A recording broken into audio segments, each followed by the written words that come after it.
Imagínate vivir en un mundo sin electricidad, sin agua corriente y sin supermercados. Para muchos, eso suena a un escenario apocalíptico, pero en la Edad Media era simplemente la vida diaria. Y aún así, los campesinos no solo sobrevivían, sino que lograban construir hogares capaces de resistir el clima, almacenar comida y dar seguridad a toda la familia.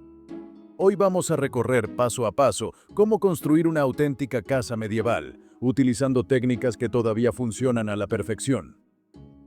La base de todo comienza con el terreno. Los campesinos medievales sabían que el lugar lo era todo. No se podía levantar una casa en cualquier parte, había que pensar en el agua, el viento, el sol y el suelo. Un buen sitio debía estar lo suficientemente alto para evitar inundaciones, pero no tan expuesto que el viento helado de invierno azotara sin descanso. Normalmente buscaban pendientes suaves con acceso cercano a agua corriente, pero protegidas por bosques o colinas que ofrecían un resguardo natural. El suelo también era clave. Una tierra demasiado blanda se hundía con el tiempo y arruinaba las paredes, mientras que una demasiado pedregosa complicaba el trabajo. Por eso, antes de poner la primera piedra, hacían algo que hoy llamaríamos estudio del suelo. Cavaban pequeños hoyos para comprobar la firmeza y la humedad. Si el agua brotaba con facilidad, sabían que allí no debían construir. Con el terreno elegido venía la primera gran tarea, levantar los cimientos. A diferencia de los castillos, los campesinos no podían permitirse fundaciones de piedra tallada, pero sí sabían trabajar con lo que tenían. Lo común era excavar zanjas poco profundas y llenarlas con piedras irregulares, arcilla y a veces madera tratada para soportar el peso de la estructura. Esto no solo estabilizaba la casa, sino que también la protegía contra la humedad del suelo. El siguiente paso era la estructura de soporte. Aquí entraba en juego la madera, el recurso más valioso de la época. Con troncos de roble, fresno o abeto, se levantaban vigas verticales clavadas directamente en el suelo o sobre las piedras de los cimientos. Estas vigas se unían mediante travesaños horizontales, creando un esqueleto robusto que luego se rellenaba con materiales más ligeros. Este sistema, conocido como entramado de madera, era tan eficiente que muchos de esos edificios siguen en pie siglos después. Pero claro, no todos los campesinos tenían acceso a buena madera. En regiones con escasez, recurrían al barro, al carrizo y a la paja. Con estos materiales levantaban paredes de tapial o de entramado relleno, donde el esqueleto de madera se completaba con barro mezclado con paja, que al secarse quedaba duro como una roca. Esta técnica no solo era barata, sino también sorprendentemente aislante. En invierno retenía el calor y en verano mantenía la frescura.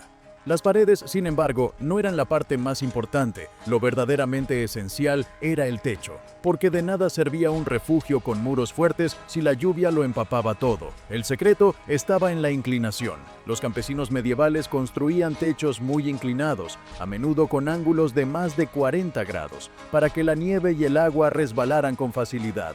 El material más usado era la paja de centeno, trenzada y colocada en gruesas capas que alcanzaban hasta medio metro de espesor. Bien hecha, una techumbre de paja podía durar 30 o 40 años. Y aquí viene algo sorprendente. Un buen techo de paja no solo protegía de la lluvia, sino que también era un aislante increíble. En invierno mantenía el calor dentro, y en verano evitaba que el sol abrasador convirtiera la casa en un horno. Además, servía de hábitat para pequeños animales como gatos y aves, que ayudaban a controlar las plagas de ratones. Ahora pasemos al interior. El suelo de una casa medieval rara vez era de madera o piedra. Lo más común era el simple piso de tierra apisonada. Pero los campesinos tenían un truco para hacerlo resistente. Lo mezclaban con cal y ceniza, creando una superficie dura y menos polvorienta. En hogares más pudientes, se colocaban tablas sobre vigas, elevando el suelo para aislarse de la humedad y de los insectos. La distribución de la casa era sencilla pero funcional. Normalmente había una única gran estancia, llamada sala o hall, donde la familia comía, dormía y trabajaba. En el centro se encontraba el hogar de fuego, un espacio abierto donde ardía la leña. No había chimeneas en las primeras casas campesinas, así que el humo escapaba por un agujero en el techo. Aunque incómodo, este sistema tenía una ventaja. El humo impregnaba las vigas y las protegía contra insectos y humedad, alargando la vida útil de la estructura. Alrededor del fuego se organizaba la vida familiar. Allí se cocinaba, se calentaban en invierno y la luz del fuego iluminaba las noches. Más tarde, con el tiempo, las familias más acomodadas comenzaron a construir chimeneas de piedra que dirigían el humo hacia arriba, mejorando la calidad del aire interior. Los muebles eran pocos y prácticos: mesas de tablones, bancos largos, baúles para guardar ropa y utensilios, y camas simples de madera cubiertas con paja y telas. No había lujos, pero todo estaba diseñado para durar. Y aquí vemos otra gran lección medieval: la autosuficiencia. Todo lo que se necesitaba debía producirse o construirse en la misma aldea. Pero construir una casa no terminaba en levantar muros y techos. Los campesinos medievales pensaban en la supervivencia a largo plazo. Por eso, junto a la vivienda solían excavar bodegas o sótanos para almacenar alimentos durante el invierno. Estas cámaras subterráneas aprovechaban la temperatura fresca y constante del suelo para conservar cereales, verduras y carne salada. Era como un frigorífico natural, imprescindible para atravesar meses de frío sin pasar hambre. La seguridad también formaba parte del diseño. Aunque no podían fortificar sus casas como un castillo, muchos campesinos reforzaban puertas con gruesas vigas, levantaban empalizadas de madera alrededor de la vivienda o incluso excavaban pequeños fosos que ayudaban a mantener alejados a los animales salvajes. Al final, cada casa medieval era mucho más que un simple refugio. Era una máquina de supervivencia construida con ingenio, experiencia y un profundo conocimiento de la naturaleza. Desde la elección del terreno hasta la colocación del último manojo de paja en el techo, todo seguía un propósito claro: resistir el paso del tiempo y mantener con vida a quienes la habitaban. Si levantar muros y techos era el primer paso para tener un refugio seguro, la verdadera vida de una casa medieval se jugaba en los detalles. Los campesinos no podían darse el lujo de descuidar nada. Cada rincón debía cumplir una función práctica. Por eso, después de la construcción básica, venía la segunda etapa: adaptar la vivienda para que pudiera sostener a toda una familia durante todo el año. El fuego, como dijimos, era el corazón del hogar, pero no bastaba con encenderlo, había que controlarlo. Los campesinos medievales desarrollaron auténticos sistemas de gestión del humo y del calor. En muchas casas, el hogar estaba rodeado de piedras que acumulaban temperatura durante el día y la liberaban poco a poco durante la noche, creando un calor más uniforme. Con el tiempo, cuando aparecieron las chimeneas, estas no solo mejoraron la ventilación, sino que también se convirtieron en el símbolo de una casa bien construida. Quien tenía chimenea podía presumir de cierta comodidad. La cocina medieval era rudimentaria pero increíblemente eficiente. Un solo fuego servía para preparar la comida, calentar agua, iluminar la estancia y mantener el calor en invierno. Sobre el fuego se colocaban calderos de hierro colgados de ganchos ajustables, lo que permitía subir o bajar la olla según la intensidad de la llama. Este sistema, simple pero ingenioso, permitía hervir, guisar o asar sin necesidad de varios utensilios sofisticados. Alrededor del fuego, las paredes solían ennegrecerse con el tiempo, pero los campesinos no lo veían como un problema. Al contrario, esa capa de hollín actuaba como protección contra insectos y humedad. Además, impregnaba el interior de un olor característico que todos en la Edad Media asociaban con la vida hogareña. Pasemos ahora a los suelos. Aunque la mayoría eran de tierra apisonada, los campesinos tenían sus trucos para mejorar la resistencia. Una técnica común consistía en esparcir cal viva mezclada con agua sobre la superficie. Al endurecerse, la cal formaba una capa dura y más higiénica que reducía el polvo y repelía algunos insectos. En algunas regiones también se mezclaba con estiércol de animales, lo que, aunque pueda sonar desagradable, ayudaba a compactar el suelo y hacerlo más resistente. La iluminación era un reto. Sin electricidad y con ventanas pequeñas, para evitar el frío y el viento, la casa medieval dependía de la luz del fuego y de lámparas de aceite. Estas lámparas, hechas de barro o metal, usaban grasa animal o aceite vegetal como combustible. La llama era pequeña, pero suficiente para iluminar una mesa o una esquina. En hogares más pobres, lo común era usar teas de madera resinosa, que ardían lentamente y daban luz durante algunas horas. El mobiliario completaba el ambiente. Las camas, hechas de tablas de madera, se cubrían con jergones rellenos de paja, que se renovaban periódicamente para evitar bichos. Sobre ellos se colocaban mantas de lana, que servían tanto para abrigar como para decorar. Los baúles eran el mueble más común, servían como asiento, como mesa improvisada y, sobre todo, como el lugar donde guardar las pocas pertenencias valiosas. Una mesa central, bancos largos y quizás una estantería rudimentaria completaban la escena. La organización del espacio también era esencial. En una sola estancia vivían padres, hijos y, en ocasiones, hasta los abuelos. Para dar algo de intimidad, se colgaban cortinas de lino o lana que separaban las camas del resto del cuarto. En casas un poco más grandes, se levantaban entrepisos de madera, creando una especie de altillo donde los niños dormían o se almacenaban provisiones. Pero lo más impresionante de una casa medieval era su capacidad para integrarse con la vida productiva de la familia. La vivienda no era un simple refugio, era también taller, almacén y a veces incluso establo.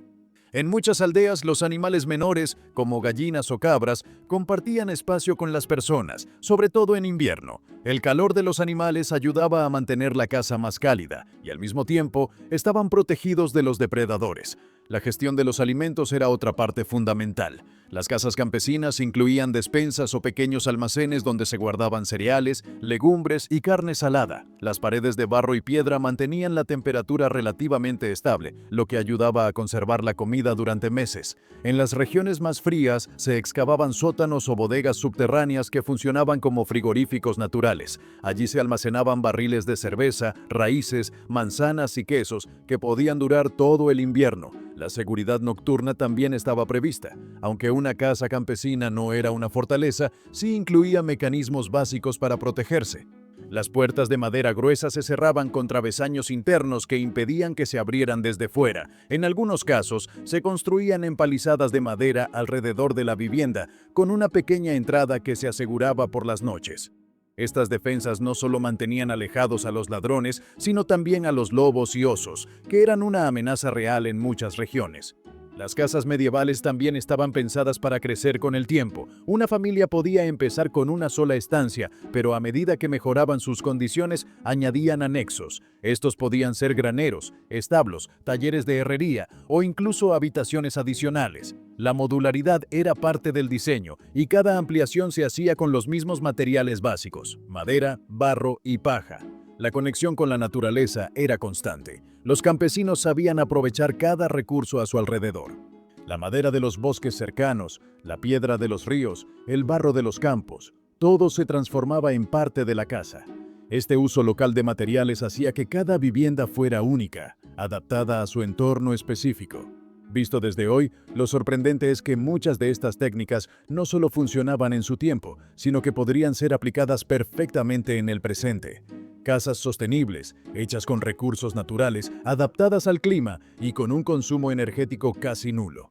Lo que para ellos era una necesidad, para nosotros podría ser una alternativa al exceso de dependencia tecnológica. La casa medieval, en definitiva, no era solo un refugio físico. Era el centro de la vida familiar y comunitaria, un espacio donde cada detalle estaba pensado para asegurar la supervivencia y transmitir conocimientos a la siguiente generación. Construirla no terminaba al levantar el techo, sino que era un proceso continuo de adaptación, reparación y mejora. Hasta aquí hemos visto cómo levantar la estructura básica y cómo adaptarla para la vida cotidiana, pero una casa medieval no estaba completa sin algo crucial: los sistemas que la hacían autosuficiente a largo plazo. Porque no se trataba solo de tener techo y paredes, sino de lograr que esa construcción resistiera el paso de los años, el rigor del clima y las exigencias de la vida agrícola. Uno de esos sistemas fundamentales era la impermeabilización. Las casas campesinas sufrían constantemente por la lluvia y la humedad. Si las paredes de barro se empapaban demasiado, podían agrietarse o incluso colapsar. Para evitarlo, los campesinos aplicaban capas de cal mezclada con arena sobre el exterior. Este revestimiento, conocido como encalado, servía de barrera contra el agua y, de paso, iluminaba la vivienda, ya que el blanco reflejaba la luz del sol. Además, la cal actuaba como desinfectante natural, reduciendo la proliferación de insectos y enfermedades. Otro truco consistía en colocar grandes aleros en los techos. Estas prolongaciones de paja o teja desviaban la lluvia lejos de las paredes, reduciendo la erosión. Así, una casa podía resistir décadas con apenas reparaciones. El mantenimiento, eso sí, era constante. Cada año había que revisar el tejado, rellenar huecos en las paredes y reforzar el suelo. Pero esa era precisamente la clave. Una casa medieval no era algo estático, sino una obra viva que se cuidaba día tras día. El almacenamiento de agua era otra pieza clave. clave. No todas las aldeas tenían un río cerca, así que muchas casas incorporaban sistemas de recolección de lluvia. Se colocaban canaletas de madera que dirigían el agua hacia toneles o cisternas excavadas en el suelo. Este recurso era vital, especialmente en verano cuando las sequías podían durar semanas. Algunos campesinos iban más allá y recubrían las cisternas con arcilla cocida para evitar filtraciones, creando verdaderos depósitos duraderos.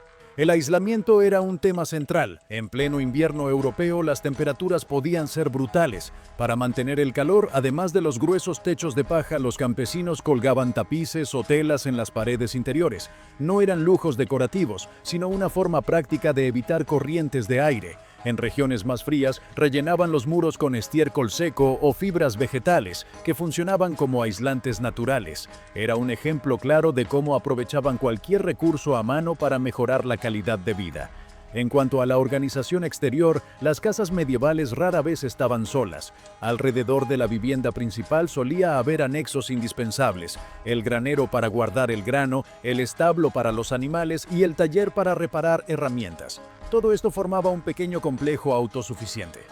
Incluso los huertos estaban diseñados en función de la casa, situados cerca para que las mujeres y los niños pudieran trabajar en ellos mientras atendían las tareas del hogar. La relación con los animales era muy estrecha. No solo proporcionaban leche, carne o lana, sino que también influían en la arquitectura. En muchos casos, los establos estaban pegados a la vivienda, separados solo por una pared de madera o barro.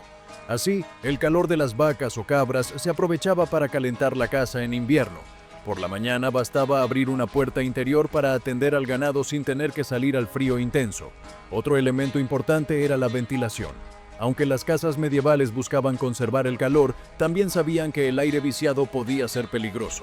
Por eso, además del agujero en el techo para el humo, se construían pequeñas ventanas estratégicamente colocadas para permitir la circulación del aire. Estas aberturas se cubrían con pieles animales, pergamino aceitado o, en casas más ricas, con vidrio rudimentario. El objetivo era equilibrar calor y frescura sin sacrificar demasiado confort.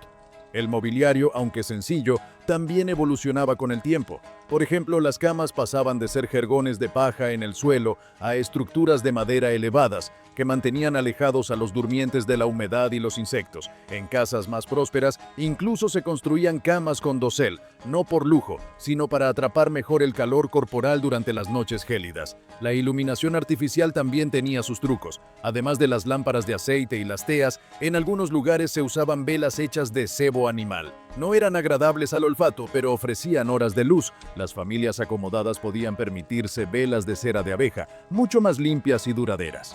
Estos pequeños detalles marcaban la diferencia entre una casa pobre y una más rica, pero en todos los casos la lógica era la misma: aprovechar al máximo los recursos disponibles. Lo fascinante de todo esto es que estas casas no eran solo refugios individuales, sino nodos de toda una red comunitaria. En las aldeas, las viviendas se construían cerca unas de otras, formando pequeños grupos donde se compartían herramientas, conocimientos y hasta mano de obra. Si una familia levantaba una casa, toda la comunidad participaba. Unos cortaban madera, otros amasaban barro, otros tejían techos de paja. Era imposible concebir la vida medieval sin esa cooperación colectiva. Y lo cierto es que estas casas resistían.